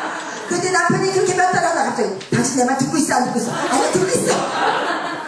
이처럼 우리 자녀들도 부모가 1절 2절 3절 잔소리를 하면 그때부터 안 듣기 시작해요. 저는 아내들이와 자기 남편에게 복종하기를 죽게 할다는 말에 너무 큰 충격을 받고 세상에 이런 말이 안 되는 소리가 대명천지 21세기에 써있다니 이런 말도 안 되는 집단은 그만둬야겠다는 생각을 해요. 진짜로. 그래서 또 제가 갑자기 교회를 나가면 교회는 집중 관리 들어오잖아요. 그래서 눈에 보이지 않게 1차적으로 우리 모든 구역 식구들에게 삼계탕을 끓여서 다 먹이고 저는 다음 주부터 매주 금요일날 파트타임으로 일하기로 했어요. 그리고 합법적으로 구역을 나간다고요. 여러분 그런 분이 계시면 눈여겨보시기 바랍니다. 두 번째로 저는 교사를 그만둡니다. 이렇게 합법적으로 하나씩 바를 때요. 그러면서 제가 아내들이요 자기 남편에게 복종하기를 죽게 한다라고 생각해보니까 요한일서 5장 3절에 있는 대로 하나님을 사랑하는 것은 이것이니 하나님을 사랑하는 것은 그의 계명들을 지키는 것이라. 근데 그 다음 뭐라고 써있죠? 그의 계명은 무거운 것이 아니라고 써있어요. 그걸 외우셔야 돼요. 다시 한번. 그의 계명은 따라가세요. 그의 계명은 무거운 것이 아니니라. 아멘 할렐루야. 정말 안 무거웠어요. 첫째, 저는 그 당시 죽게 하는 게 아무것도 없었어요. 그리고 내 남편은 해외 근무 중이었으니까 할 게 없었어요. 죽게 하는 것도 없지요. 할 것도 없지요. 남편도 옆에 없었어요. 근데 주님은 기도를 좋아하시니 해외에 있는 남편한테 날마다 편지를 쓰기 시작합니다. 여보 오늘은 우리 애가 열이 떨어졌어요. 또 한 날은 여보 우리 아들이 누워있는데 어쩌면 콧구멍이 당신하고 똑같이 닮았어요. 그냥 우리 어머님이 맨날 얘는 누구 닮았냐 그랬었거든요. 우리 어머니는 자기 아들이 제일 잘생겼는데 내 눈에는 내 아들이 더 잘생겼더구만. 그쵸? 날마다 편지를 썼는데 일주일이면 많으면 7통 적으면 5통을 3년 6개월 동안 씁니다. 그런데 문제는 편지 쓸 때는 남편하고 제법 사이가 좋다가 8개월에 한 번씩 휴가를 나오면 저희는 3일 있다가 싸우기 시작해요. 그러니까 하나님 자꾸 떨어뜨려놨던 것 같아요. 그리고 나서 다시 앞으로 옵니다. 다시 신명기 6장 에베소서 펴놓으시고요. 신명기 6장 6절 같이 읽겠습니다. 시작. 아멘. 이건 좀 쉬웠어요. 자, 우리 마음에 새긴다는 게 뭐죠? 이제 신학기가 시작됐을 때 엄마들이 어떻게 해요? 예, 빨간 불일 땐 쓰고 초등학교 1학년 아이들한테 파란 불일 땐 가고 이 얘기를 언제까지 해요? 마음에 새기려면 이 아이가 지킬 때까지 하죠. 그렇게 지킬 때까지 하는 건데 보니까 명하는 이 말씀을 마음의 색이라 그래서 하나님이 주시는 말씀을 암송하나 보다.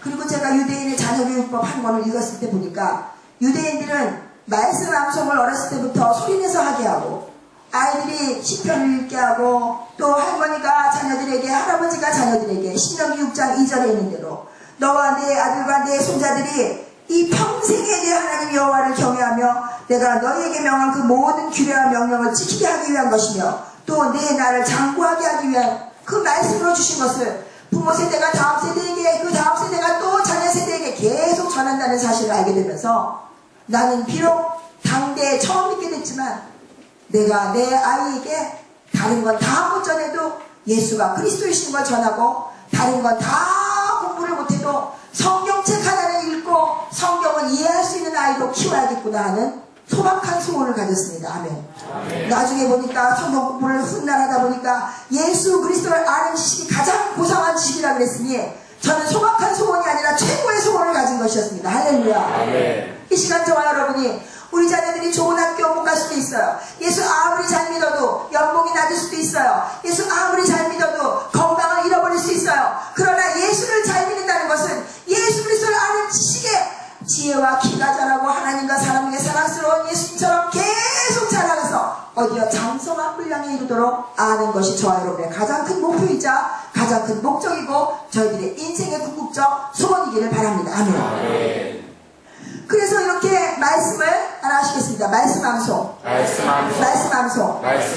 저는 제가 참 머리가 두네요. 제가 가요 하나 외우는 게 없어서 학교 다닐 때 MT 가도 애국가 불러갖고 왕따 다녔던 학생이에요. 그만 시키라는 거죠, 저를.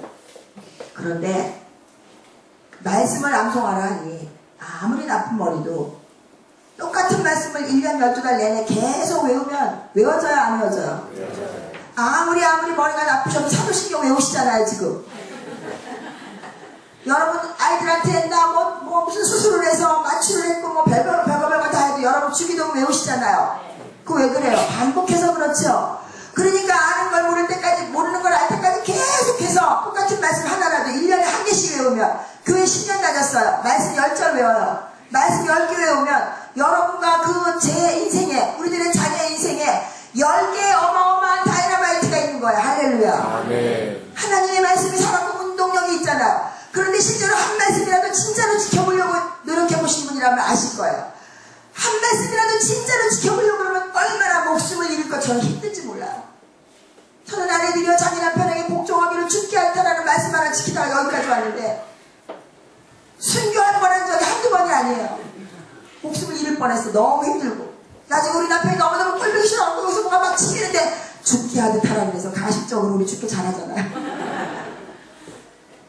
그래서 말씀 암송을 합니다. 맨 처음에부터 따라 하시겠습니다. 아이와 함께 말씀을 외우자. 아이와 함께 말씀을 외우자. 여러분이 다음 세대를 세우기를 원하십니까? 목사님께서 세계 선교와 미자립 교회를 돕는 그런 돕는 손길과 그리고 다음 세대를 세우는 그런 비전을 가지셨을 때 저와 여러분과 우리들의 모든 교회들이 한 마음으로 한 성령 안에서 같은 말 같은 마음 같은 뜻을 가지셔야지 여러분의 그 기도가 같이 폭발력을 가지고 여러분의 그 소원이 하나님께 그렇게 당도해서 기도의 잔이 채워줄 줄로 믿습니다. 아멘. 그런데 알아야지 말씀을 세우고 다음 세대를 세우죠. 이스라엘 민족이 하나님이 주신 축복을 가지고 기고만장하고 방자하다. 사사기 2장 10절에 보면은 이제 한번 찾아보시겠습니다. 사사기 2장 10절. 저와 여러분이 방심하는 사이에 어떤 인생이 될지 우리 자녀들에 대해서 하나님은 이렇게 탄식하십니다. 사사기 2장 10절입니다. 같이 읽겠습니다. 사사기 2장 10절 구약성경 361면입니다. 시작.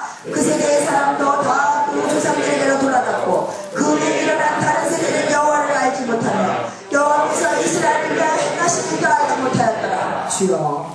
이런 일들이 바로 벌어진 게 지금 유럽과 그리고 이스라엘과 그리고 미국에 있는 큰 교회들, 특히 유럽의 큰 좋은 교회들은 다 떠나고 나이트클럽으로 팔리고 그리고 그것들이 무슨 상업적인 장소를 바뀌고 오는 사람들이 없어서 다음 세대가 다 교회를 떠났기 때문에 다음 세대가 동성애에 환영하고 다음 세대가 진화론에 환영하고 그리고 다음 세대가 하나님을 알지 못하기 때문에 하나님의 아름다운 성전들이 그렇게 성전이 무너진 것처럼 무너져 있는 걸 보게 되잖아요. 외형은 멋있으나 관광객들로 가득 차 있는 성전.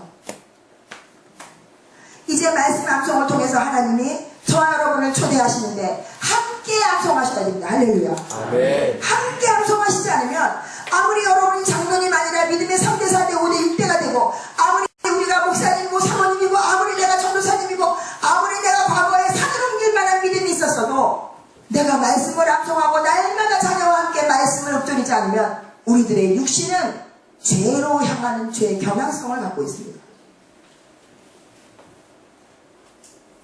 여러분 보시지 않습니까? 유명한 목사님 자녀들 중에도 기가 막힌 인생들이 있지 않습니까? 제 어머니 아버님이 목사님으로 계시다 은퇴하시는 걸 봤는데 제가 우리 어머님이 육신이 쇠약해지시면서 믿음도 쇠약해졌던 과정을 봤어요. 사모님일 때는 날마다 새벽기도 하셨는데 이제 몸에 병이 드시고 은퇴하시고 홀가분하셔서 날마다 드라마를 보시기 시작한 거예요. 가능한 얘기예요. 나이 70 넘어서 죄가 아니잖아요. 그런데 제가 어머니한테 병원에서 간호를 하다가 감히 이렇게 말씀드렸어요. 어머니 뭐가 그렇게 근심되세요? 어머니 이 세상에 전 세계에 역사적으로 많은 어머니들 가운데 아들이 총장님까지 되고 목사님으로 그렇게 세워진 그 아들을 둔 어머니가 몇 명이나 되시겠어요? 어머니 하신 일이 얼마나 그동안 수고가 많으신데 왜 어머니 믿음의 줄을 놓치셨어요? 저는 그날 하나님이 당나귀도 말하게 하시고 마른 막대기도 말하게 하시는 그 하나님이 저처럼 믿음의 배경이 전혀 없는 며느리, 믿음이 없어서 결혼도 못할 뻔했던 며느리, 우리 어머님이 나는 믿음이 없어서 제쳐놨던 며느리를 통해서 듣게 하시는 걸 보았습니다. 그랬더니 성령이 함께 하시니 우리 어머님이 주르르 눈물을 흘리셨어요. 어머니 죄송해요. 제가 감히 이렇게 말씀드려요. 그래서 어머님이 병원에서 그 말씀을 듣니 깊은 숨을 내쉬시더니 그러신 거예요. 내가 사명을 잃어버렸다. 내가 하나님이 나라와 민족을 위해서 기도한 사명을 주셔서 기도했는데 은퇴하면서 너무 가분하더라. 우리 어머니 아버님이 시골교회 목회를 하셨기 때문에 깔끔하신 어머니 성격에 교인들이 목사님 집에 숟가락이 몇 개 있는지 고추장을 어떻게 담았는지 김치 고춧가루는 뭘 썼는지 그런 걸 다 하시는 게 너무 버거웠던 거예요. 그러니까 은퇴하시고 우리 어머님이 너무 홀가분하고 은퇴하시고 신령원에 계시다 온양으로 그렇게 가셨는데 생전 안 보시던 드라마를 보시기 시작한 거예요. 내가 기도줄을 놓쳐서 이렇게 맨날 아픈 건 아닌지 모르겠다. 그래서 제가 어머니 붙잡고 기도했어요. 하나님 우리 어머니가 했던 그 기도의 사명줄 나라와 민족을 위해서 했던 그 기도줄 하나님 며느리 중에 받을 사람이 있으면 제가 받게 해달라고 기도했어요. 우리 어머님은 귀신도 쫓아내고 병든 사람도 쫓아내고 그리고 마지막에 운명하시는 분 그 마귀가 역사에서 영혼이 뺏겨나갈까 그럴 때 기도로 우는 사자와 같이 기도하시면서 그 영혼을 탈취해온 그런 간증도 많으신 어머니세요. 그러나 인생이 길고 몸이 쇠약하다 보니까 잠깐 사이에 말씀의 끈을 놓치고 기도의 끈을 놓치니까 우리 어머니 병상에 누워서 그 작은 아들 근심하시면서 나약한 모습으로 그렇게 마른 나무 든 것처럼 누워 계셨어요. 하나님께서는 이렇게 며느리 중에서 가장 믿음 없는 저를 잠시 사용하셔서 저도 어디서 그런 용기가 그날 나왔는지 모르겠어요. 저는 그 모습을 보면서 저의 노년의 삶을 생각합니다. 도를 전하다가 도리어 버림받은 자들이 성경에 얼마나 많이 나옵니까? 여러분 여기 직분자들이 계십니까? 여러분 다음에 또 임직식을 하십니까? 그러나 바로 그때가 얼마나 위험한 때인지 여러분 아시지 않습니까? 집사님이실 때는 그렇게 신앙이 좋으시다가 장로님 되시고 나서 교회를 분열시키거나 목사님을 대적하는 그런 슬픈 소식들을 얼마나 많이 듣습니까? 마귀가 얼마나 기뻐할 일입니까? 외부로부터 적이 침입하지 않을 때 제일 무서운 게 내분 분열이지 않습니까?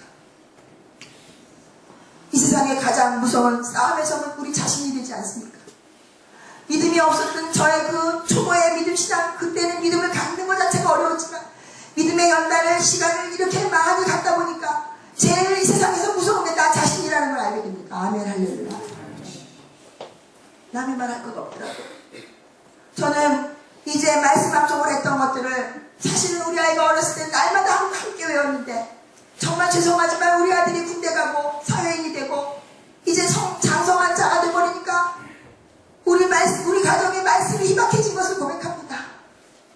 용서해 주세요. 이렇게 전하고 다니면서 마치 내가 지금도 말씀을 암송하는 것처럼 제가 지금 드리는 말씀들은 다 과거에 외웠던 말씀이고 날마다 지금 새로운 말씀을 외우지 못하는 저를 발견했습니다. 주여.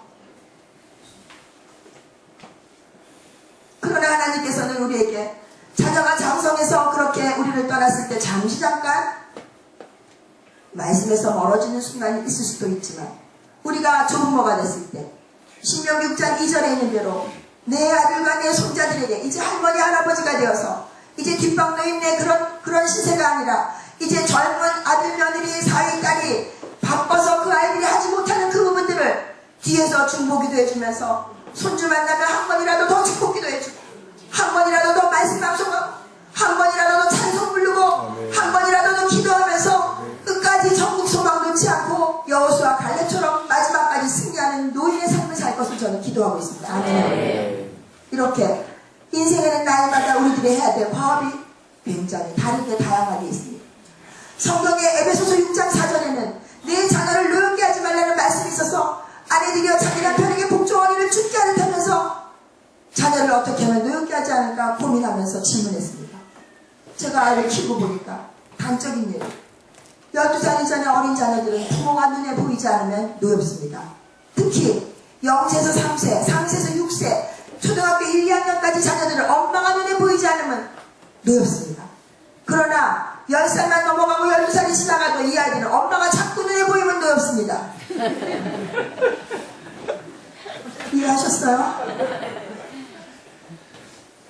아이가 이제 세상을 향해서 뚜벅뚜벅 걸어나가야 되는데 과잉보호를 하는 엄마들은 이 아이를 떨어뜨려 놓을 줄을 모르고 우리들의 남편은 우리들의 자녀가 아니에요. 여러분 아들 가르친 어머니들 특히 오늘 각성하셔야 돼요. 우리들의 인생을 끝까지 같이 갈 분들은 내 아들이 아니고 내 남편이에요. 그러니까 맛있는 고기 제일 좋은 부위 후라이 제일 잘 된 계란 후라이 제일 이쁘게 된 거 누구 드려야 돼요? 근데 어떻게 하셨어요? 두부씩 짝져서 잘못했어요. 제가 이렇게 말씀드릴 수 있었는 것은 제가 그런 경험을 했기 때문이에요. 나도 모르게 그만 계란 후라이가 이쁘게 된 건 아들을 주고 싶고 나도 모르게 그만 이쁘고 맛있는 음식은 아들을 주고 싶어하는 그런 죄된 잘못된 질서에 어긋난 잘못된 바보 같은 사랑을 잠시 한 적이 있어. 그러나 언제나 말씀은 옳았습니다. 말씀은 제가 섬기는 교회를 통하여 항상 하나님께서 제가 경기로 가려고 할 때 마치 내비게이션이 옆에서 방향이 잘못됐다고 경로를 다시 탐색해야 된다고 계속 얘기해 주는 것처럼 성령께서 경로를 탐색해 주셨습니다. 할렐루야. 네. 그런데 우리 무시하잖아요. 길 잘 아시는 분들. 초보자들은 절대로 내비게이션 무시하지 않아요. 그러나 길 좀 아시는 분들은 무시합니다. 뿐만 아니라 신명기 6장 7절 같이 읽겠습니다. 내 자녀에게 부지런히 가르치며 집에 앉았을 때든지 길을 갈 때든지 누워있을 때든지 일어날 때든지 이 말씀을 강론할 것이며 아멘 할렐루야. 저는 가르칠 능력이 없어서 하나님 앞에 항의했어요. 하나님 배운 게 있어야 가르치죠. 뭐 아는 게 있어야 가르치죠. 그때 하나님이 이런 위로를 주셨습니다. 따라하시겠습니다. 함께 배우자. 함께 배우자. 함께 배우자. 여러분 자녀 중에서 가장 어린 나이의 자녀와 함께 시작하시기를 권면합니다. 아멘. 여러분 손주 손녀가 집에 있으시면 아무리 권사님 장로님이시라 할지라도 그 어린 손주 손녀와 다시 한번 초심으로 돌아가 함께 배우시기를 권면합니다. 아멘.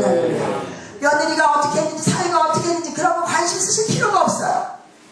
그건 그들의 인생이에요. 우리 결혼한 자녀들이 언제 노여워요? 어렸을 때는 우리 부모가 나 안 챙겨줬다가 왜 결혼했는데 맨날 전화해갖고 챙기냐고요. 그리고 어렸을 때 내가 엄마가 필요할 때는 맨날 바쁘다 하셨던 그분이 나 바빠 죽겠는데 왜 이번 주에 안 오냐고 전화하시냐고. 뭐예요? 남에게 대접받고자 하는 대로 너희도 남을 대접하는 한국률은 자녀 교육에서도 그대로 적용되는 것을 배우게 됐습니다. 할렐루야. 부지런히 가르치라는 거니까 하루 종일 왼종일 기회가 닿는 대로 때가 되는 대로 우리들은 자녀에게 말씀을 가르치라고 했는데 제가 아는 게 없어서 우리 애가 1살일 때 나도 영적으로 1살, 우리 애가 5살일 때 나도 영적으로 5살 이렇게 아이와 동갑이라고 그렇게 여기면서 배웠습니다. 이제 우리 아들이 우리나라 나이로 29살이나 됐어요. 근데 보니까 이제는 제가 다시 한번 배울 기회가 또 한 번 있다는 걸 알게 됐어요. 우리 아이가 결혼해서 손주를 봤을 때 저는 그 손주와 함께 다시 한번 세 번째 배움을 갖게 될 것입니다. 할렐루야.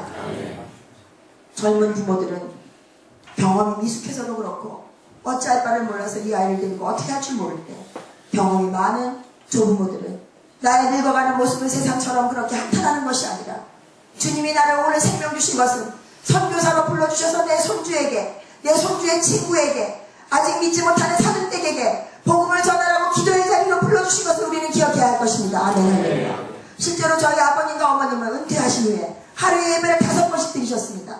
그렇게 드라마를 보셨던 어머니와 달리 우리 아버님은 은퇴 후에도 여전히 설교 준비를 하셨고, 심지어 우리 어머니의 비난을 받으시면서 아무 데서도 불러주지 않는데 당신은 어디다 쓰려고 그 설교를 준비하냐고 그러셨습니다.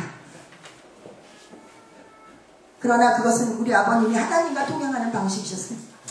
평생 말씀을 준비하시고 우리 아버님이 돌아가신 후에 국민일보에 난 걸 보니까 아버님 살아생전에 아버님의 성도 중에서 목사님으로 배출되신 분이 67분이나 되신다는 기사를 보게 됩니다.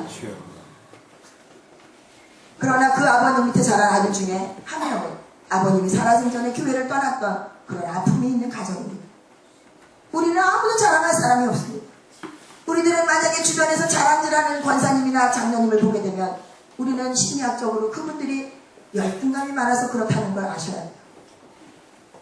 열등감은 반대로 자랑질로 나타나는 것이 우리들의 죄된 성품이잖아요. 이제 함께 배우자는 그 말씀대로 저는 아이와 함께 배웠는데, 아이와 함께 배우다 보니까 나보다 아이가 훨씬 진도가 빨랐어요. 이제 말씀을 암송하고 가정예배를 드리라고 해서 할 줄 모르니까 맨날 460장 찬송을 불렀어요. 지금까지 지내온 것 주의 크신 은혜를 맨날 부르다 보니까 1년 동안 똑같은 노래를 부르다 보니까 1, 2, 3, 4, 5, 6도 몰랐던 제 아들이 460을 아는 거야. 할렐루야. 천재가 났어요. 459도 몰라요. 얘는 460만 알아요. 뭐예요? 반복해서 하는 것을 주님께서 아시고, 이스라엘 민족이 저와 여러분과 IQ가 똑같고 평균인데 나라를 잃어버렸는데 그들은 계속 말씀을 암송하고 말씀 암송한 대로 지키고 그런 행동을 하면서 그들이 하나님이 창조하신 원래의 목적대로 그 뇌가 잘 순환됐다는 것입니다. 아멘. 실제로 뇌과학자들의 말에 의하면 결혼하지 않고 아이를 낳지 않은 그 여성의 뇌보다, 두뇌보다 결혼하고 출산하지 않으니까, 다시 말해서 처녀 쥐하고 아기를 출산한 쥐를 영국에서 실험을 했어요. 미로 찾기를. 그랬더니 처녀 쥐보다 아기를 출산한 쥐가 훨씬 영특해요. 아이를 주시는 순간 저와 여러분이 모르는 능력을 주셨다는 거예요. 뿐만 아니라 우리는 점점 나이가 들어가면서 이제 이 나이에는 다 잊어버려, 못해, 그렇게 이야기하지만 그건 잘못된 신화예요. 주님은 여호수아 갈렙을 90세에 부르면서 모세가 120세가 되어도 눈이 쇠하지 아니하니 노년 시대를 이미 다 성경을 통해서 보여주셨잖아요. 할렐루야.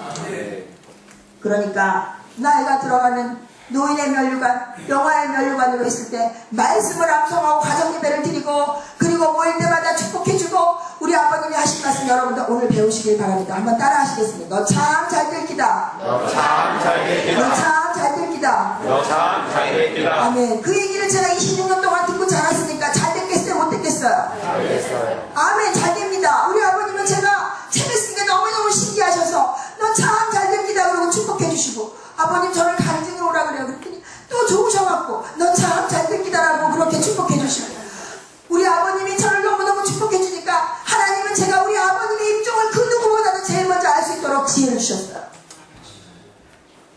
대전 온누리교회에 4주 동안 제 강의가 좀 많기 때문에 4주를 부른 교회가 있었어요. KTX를 타고 4주를 다니는데 늘 천안아산역을 지날 때마다 내 마음이 아픈 거예요. 내가 강의 다니기 전에, 목회하기 전에는 우리 아버님을 정말 많이 찾아뵀는데 강의하고 목회하니까 찾아뵐 시간이 자꾸 없는 거예요. 하나님, 내가 아버님을 뵈러 가야 되는데 내가 이번 주에는 꼭 중간에 광명역에서라도 내려가지고 천안아산역에 내려서 우리 아버님을 보러 가야겠다고 생각을 하고 있었어요. 그런데 생각만 먹었지 3주가 지나갔어요. 그런데 성령님은, 저는 몰랐지만 성령님 우리 아버님이 언제 돌아가실지 아신 거예요. 생명의 때를 아신 거예요. 언제 구원의 문이 닫히고 언제 생명의 문이 닫힌 걸 아신 거예요. 갑자기 너무나 화급하게 제가 아버님을 뵈러 가고 싶은 거예요. 그래서 남편한테 전화를 했더니 우리 남편은 부산에 세미나가 있었어요. 그러니까 제가 여보 내가 아무래도 부모님 뵈러 가야 될 것 같아 그랬더니 아유 뭐 이렇게 가냐고. 그날이 수요일이었거든요.